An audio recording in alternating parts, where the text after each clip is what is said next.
Baik Nabila, sudah tentu apabila kita bercakap mengenai pembangunan negara ataupun pemulihan negara, tiada noktah ataupun tiada hentinya. Lagi-lagi sejak beberapa tahun ini negara kita mengalami krisis, banyak krisis yang kita mengalami secara serentak.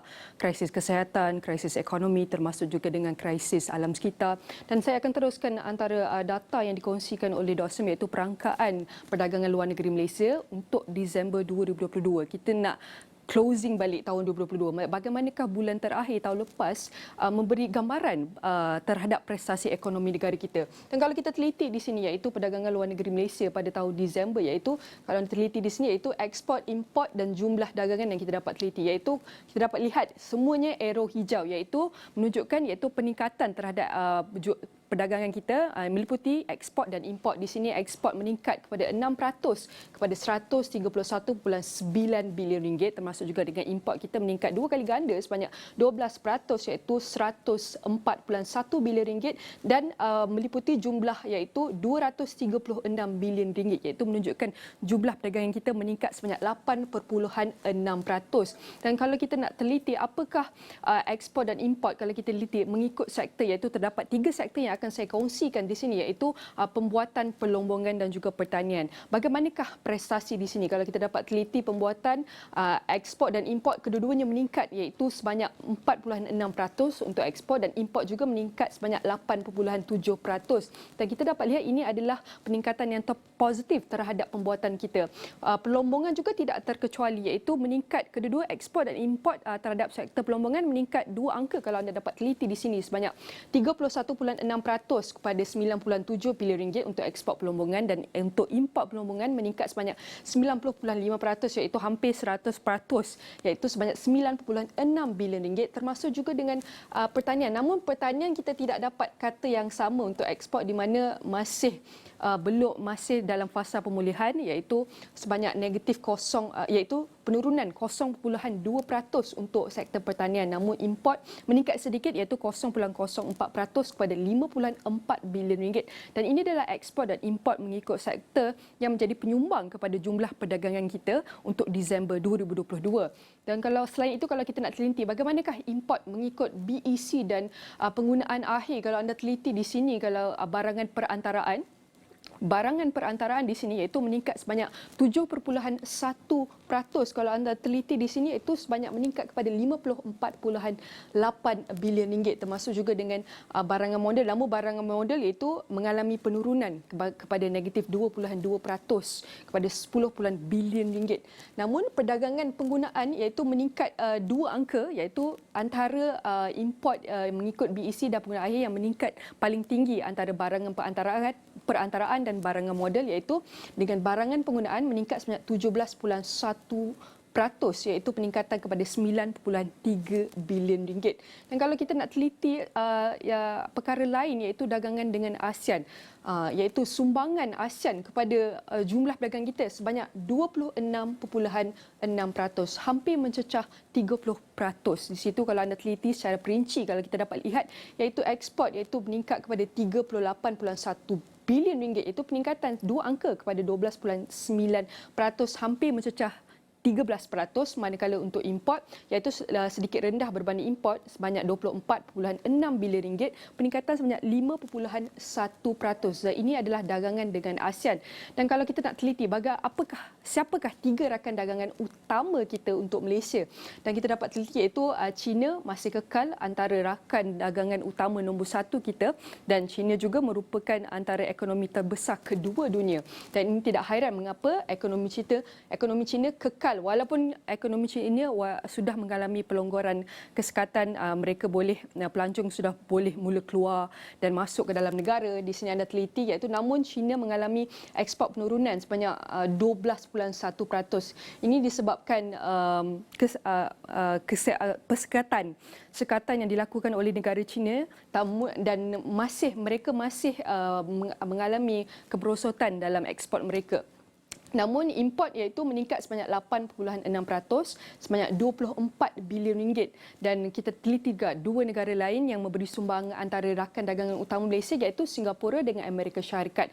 Kedua-duanya kita dapat lihat iaitu mencatat peningkatan sebanyak 23.1% untuk ekspor sebanyak 20.8 bilion ringgit dan import juga meningkat 20.4%. Amerika Syarikat juga ekspor dan import juga kedua-duanya meningkat dan ini adalah apa yang kita dapat teliti kita dapat lihat memberi gambaran bahawa prestasi perdagangan kita memberi harapan bahawa ia akan terus meningkat semoga tahun 2023 walaupun banyak laporan yang mengatakan kita akan mengalami negara-negara maju akan mengalami kemelesetan namun dengan perdagangan luar negeri ini memberi harapan bahawa negara kita akan terus maju ke hadapan Nabilah. Baik, terima kasih Nina. Jadi untuk mengulas lanjut perincian itu tadi bersama dengan kami pada pagi ini ialah Profesor Madya Dr. Ahmad Razman Abdul Latif, penganalisis ekonomi Putra Business School. Selamat pagi Profesor. Selamat pagi Nabila dan Nina. Alright Prof, menurut data DOSM yang dibentangkan Nina tadi, jumlah dagangan meningkat 8.6%. Jadi adakah ini seperti jangkaan atau lebih daripada jangkaan dan apakah faktor-faktor yang menyokong pertumbuhan perdagangan ekspor ini? Ya, apabila kita melihat prestasi jumlah dagangan yang merangkumi ekspor dan import pada bulan Disember tahun lepas, memang ini adalah satu yang telah dijangka kerana ekspor, nilai ekspor sentiasa meningkat, malahan pertumbuhannya sentiasa double digit untuk beberapa bulan sepanjang tahun 2022. Dan kalau kita lihat prestasi jumlah dagangan Malaysia ini untuk tahun 2022, jumlah besarnya melebihi 2 trilion yang merupakan satu pencapaian untuk 2 tahun berturut-turut.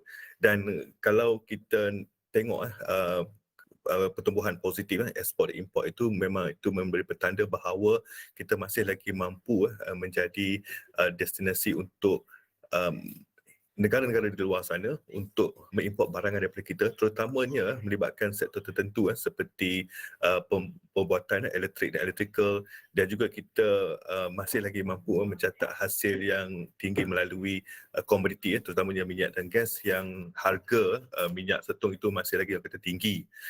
Namun kita boleh juga nampak beberapa tanda bahawa ada akan berlaku sedikit kata perlahannya aktiviti ekonomi tahun ini. Sebagai contoh, kalau kita lihat perbandingan pertumbuhan ekspor dan import, walaupun kita mengekspor lebih banyak daripada import, kita masih lagi kata ada lebihan dagangan, tetapi pertumbuhan ekspor tu lebih kurang daripada import. Import meningkat 12%, ekspor meningkat hanya 6%. Itu kita nampak bahawa kita dari segi pertumbuhan itu, pertumbuhan ekspor itu sedikit perlahan daripada import. Bercakap mengenai import yang meningkat 2 kali ganda seperti yang ditunjukkan dikeluarkan oleh laporan oleh DOSM sebanyak 20% kepada 141 bilion ringgit. Jadi adakah kita dapat meneruskan pertumbuhan ini pada bulan Januari 2023 walaupun banyak laporan yang mengatakan kita berkemungkinan akan menghadapi kemelesetan ataupun pertumbuhan negara yang lebih perlahan?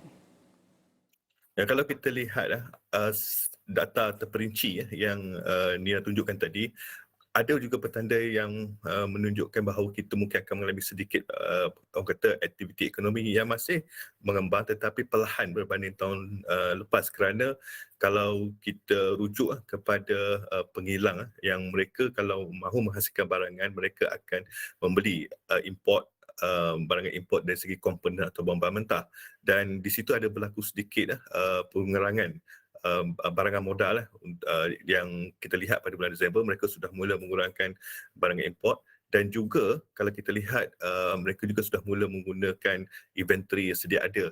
Ini adalah petanda bahawa berlakunya pengurangan pesanan untuk barangan mereka yang mahu diekspor keluar. Ekonomi global semakin perlahan kerana kita lihat banyak bank-bank pusat di seluruh dunia telah menaikkan kadar faedah, dan kita lihat juga sebagai contoh di Amerika Syarikat kadar inflasi juga sudah turun.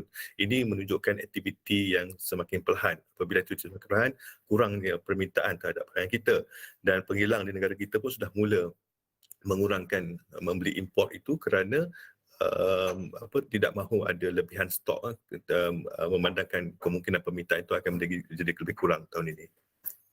Baik Prof. Ekonomi kedua terbesar di dunia iaitu China telah pun membuat keputusan untuk melonggarkan zero COVID policy mereka ataupun perjalanan ke dalam dan keluar negara. Jadi adakah ini akan memberi kesan negatif kepada import kita daripada China? Kita mengimport banyak daripada negara China. Kalau kita lihat itu antara negara utamalah yang mengeksport barangan mereka kepada kita. Oleh itu saya melihat kebergantungan kepada barangan mereka tu masih ada.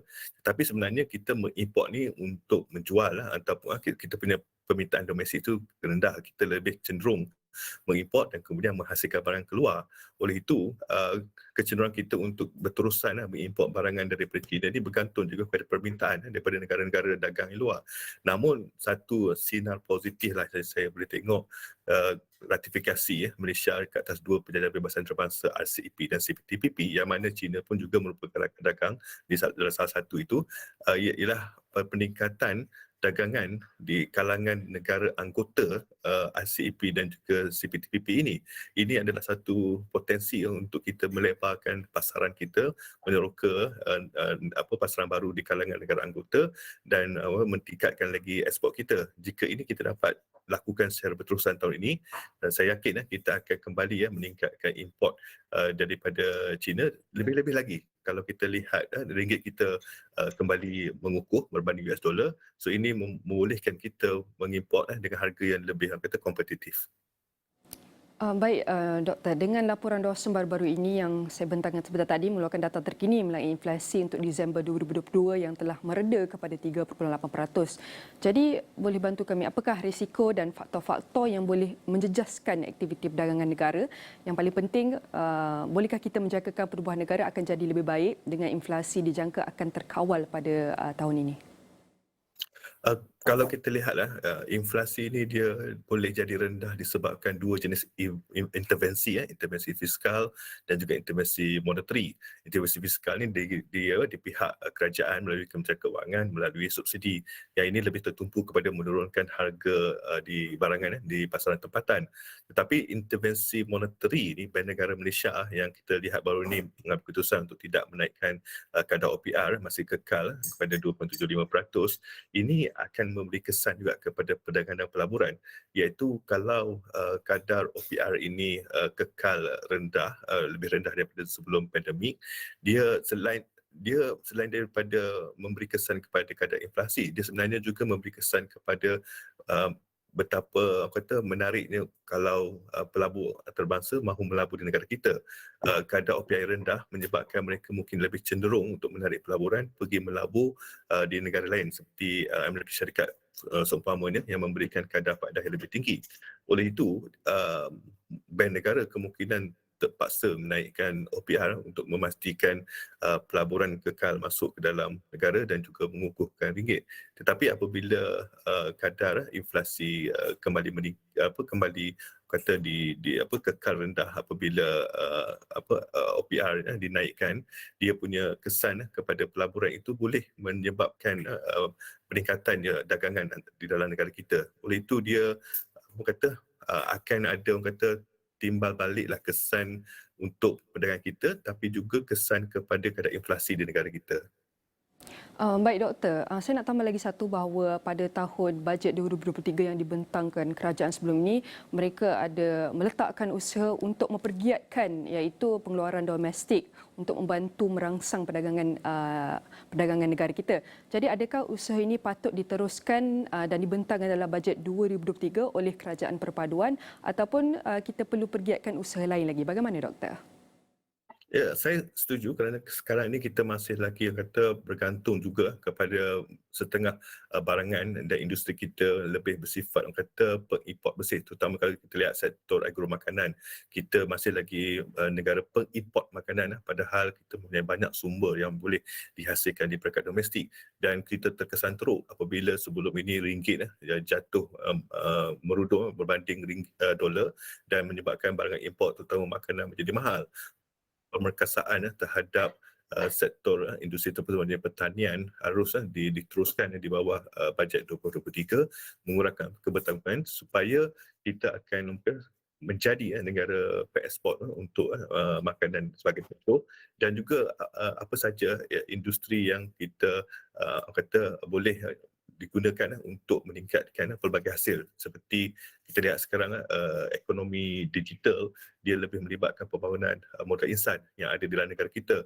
Kebergantungan kepada pekerja asing sebagai contoh harus dikurangkan dan meningkatkan orang kata kemahiran upskilling dan reskilling tenaga kerja tempatan, supaya kalau kita lihat apa yang dilakukan sekarang untuk menangani kos hidup itu, segala usaha itu akan menjadi lebih bersifat jangka masa panjang kerana rakyat sudah mempunyai gaji yang lebih tinggi, rakyat sudah mempunyai orang kata lebih pendapatan dan purchasing power ataupun kuasa membeli yang lebih kukuh akibat mendapat kerja dengan gaji yang lebih orang kata mampan dan berpatutan pada masa sekarang.